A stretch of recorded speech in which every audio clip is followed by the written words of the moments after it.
Tara, wala na patupig-tumpig pa dahil ngayong araw na ito marami nang request sa atin dito na pinagsamang ube at langkang pastillas. Tara, simulan na natin. Meron tayo ditong half cup ng langka at hinugasan ko ito ng bahagya kasi ito ay galing sa bote. At hiniwa ko ito ng maliliit. At syempre, ang main ingredient natin dito sa ating pastillas ay powdered milk. I suggest na gumamit tayo dito ng full cream milk para mas malasa pa talaga. Sa bowl, nalagay ako dito ng 2 cups of powdered milk. Okay, so since na ito po ay ube flavor, ang galagay tayo dito ng sweetened na ube halaya. Pero ito guys, aaminin ko sa inyo nung natikman ko ang ube halaya na galing sa bote ay hindi ako medyo nasarapan, pero ubeng-ube lasa pa rin ito. So don't worry, mas masarap lang ito sa mga panghalo-halo, mga pang flavorings na katulad ng ating pastillas. At kung may mabibili naman kayong ube halaya na talagang homemade at yung mga galing sa bayan, ay mas masarap siguro yon na gamitin dito sa ating pastillas para mas lalo umangat pa yung talagang ube flavor dito. Para naman sa ating pampatamis ay syempre kakailangan natin dito ng condensed milk. Pwede na kayo gumamit ng asukal pero syempre ang ating nakasanayan na ay condensed milk.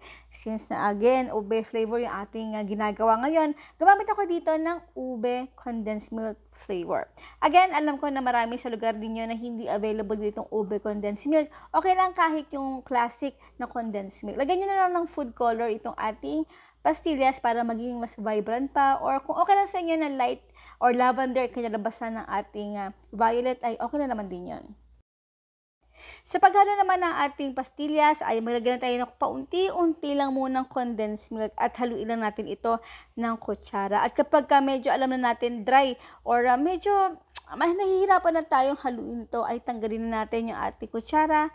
Gamit ang malinis sa kamay, kailangan natin gamitin ang ating mga kamay. Yes po, I suggest na talagang kamay yung ating gamitin kasi para ma-feel natin yung consistency ng ating pastillas. Kasi kapag tayo gumamit ng guantes, nako, didikit lang yung pastillas dito sa ating guantes at magiging messy talaga. Kung gusto niyo naman to ibenta, syempre kailangan na pantay-pantay ang sukat na ating ube langka pastillas. Gumamit ako dito ng half tablespoon ng pang-scoop.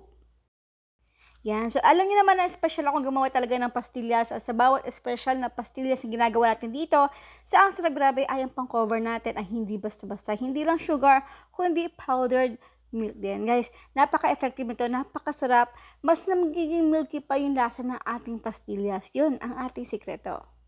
Dadagdagan lang natin ito sa mas maganda-gandang mga food packaging, like for example, nilalagyan na ng ice candy, then ilagay natin yun sa plastic para innovative at mas magandang tignan.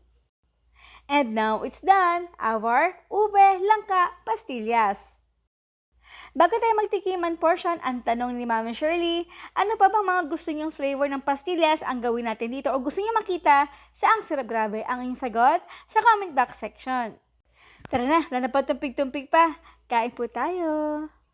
Nako, kalami, ang sarap. Alam mo, iba mga pastillas, napaka-tamis talaga. Pero ito yung ating timpla, saktong-sakto lang. Alam mo yung kada kagat ng inyong pastillas, hindi nakakaumay. At milky-milky yung kanyang lasa at pitik ng langka. Yan. So, kung gusto niyo palagyan na pa mas maraming langka, why not? Coconut, napaka-delisyoso. Ika nga nila.